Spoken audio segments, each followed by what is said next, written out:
ప్రతి ఒక్క స్వామికి నా యొక్క ముఖ్య విన్నపం, శబరిమల వెళ్ళే స్వాములు ప్రతి ఒక్కరూ కూడా శబరిమలను పవిత్రంగా ఉంచాలనే ఉద్దేశంతో అక్కడ ప్లాస్టిక్ నిషేధం చేసినారు. మనం కూడా దానికి సహాయపడితే ఆ ప్లాస్టిక్ నిషేధం పూర్తిగా అమల్లోకి వస్తుంది. తర్వాత పంబను అపవిత్రం చేయకోకుండా మన బట్టలన్నీ అక్కడ వదిలేసి ఆ అపవిత్రం చేయకోకుండా పవిత్రంగా పంబా నదిని ఉంచుకుంటే ఎంతో బాగుంటుంది.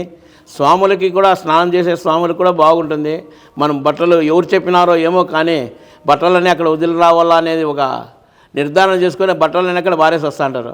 స్వామి శరణం అలా చేయకోకుండా ప్రతి ఒక్కరూ కూడా వదిలివేయకుండా మీ బట్టలు తీసుకొచ్చి వేరే ఎక్కడైనా వేయండి, పంబలో మాత్రం వేయకండి. మనం పవిత్రంగా మన దేవస్థానం, మన యొక్క దేవాలయం, మన యొక్క ఇండ్లు అనుకొని దాన్ని పవిత్రంగా ఉంచుకుందాం. జంతువులని కాపాడుదాం. ఆ ప్లాస్టిక్ తిని ఎన్నో జంతువులు చనిపోతున్నాయి, ఏనుగులు ఇవన్నీ. కాబట్టి ఎక్కడంటే అక్కడ మూత్ర విసర్జన చేయడం కానీ, మన యొక్క శబరిమలని ప్రతి ఒక్క స్వామి కూడా, ఇంకా చేసే స్వాములు ఎవరైనా ఉంటే వాళ్ళని కూడా మీరు తీర్చిదిద్దండి. మంచిగా శబరిమల దేవస్థానాన్ని మనం పవిత్రంగా ఉంచుకుందాం. మన యొక్క అయ్యప్పని పవిత్రంగా చూసుకుందాం. స్వామి శరణమయ్యప్ప.